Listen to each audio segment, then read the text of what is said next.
ప్రేమామయుడైన యేసుక్రీస్తు నామములో ఈ ఉదయకాల సమయములో మీ అందరికీ శుభాలు వందనాలు తెలియజేస్తున్నాను. ప్రియులారా, ఈరోజు దేవుని వాక్యము ఆదికాండము 12వ అధ్యాయము 4వ వచనము. యెహోవా అతనితో చెప్పిన ప్రకారము అబ్రాము వెళ్ళెను, లోతు అతనితో కూడా వెళ్ళెను. అబ్రాము హారానులో నుండి బయలుదేరినప్పుడు 75 ఏండ్ల ఈడు గలవాడు. ప్రియులారా, మన పితరుడైన అబ్రహామునకు దేవుడు ప్రత్యక్షమై, నీ దేశము నుండి, నీ బంధువుల యొద్ద నుండి, నీ తండ్రి ఇంటి నుండి బయలుదేరి నేరు నీకు చూపించు దేశమునకు వెళ్ళుము. నిన్ను గొప్ప జనముగా చేసి నిన్ను ఆశీర్వదించి నీ నామమును గొప్ప చేయుదును. నీవు ఆశీర్వాదముగా నుందువు. నిన్ను ఆశీర్వదించు వారిని ఆశీర్వదించెదను, నిన్ను దూషించు వారిని శపించెదను.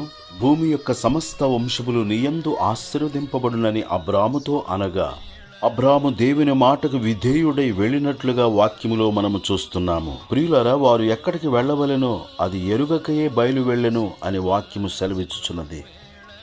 అబ్రహామును పిలిచినట్లుగా దేవుడు ప్రతి ఒక్కరిని ప్రేమతో తన కరములు చాపి ఆయన పిలుచుచూ ఉన్నాడు. యేసు ప్రభువారి చెంతకు ఎవరైతే వస్తారో వారందరి పాపములను ఆయన తొలగించి వారికి విశ్రాంతినిచ్చే దేవుడై ఉన్నాడు. వారి రోగములను తొలగించి వారి దుఃఖములను తొలగించి గొప్ప సమాధానమును సంతోషమును అనుగ్రహించు దేవుడై ఉన్నాడు.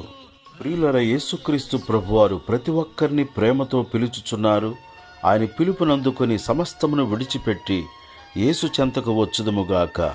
అబ్రహాము విడిచిపెట్టి వచ్చినట్లుగా మనమును దేవునికి ఆయాసము కలిగించే ప్రతి విధమైన పాపమును, ప్రతి విధమైన చెడుతనమును విడిచిపెట్టి దేవునిని ఆశ్రయించుదుముగాక. ఆయన అనుగ్రహించే ఆశీర్వాదములను పొందుదుముగాక.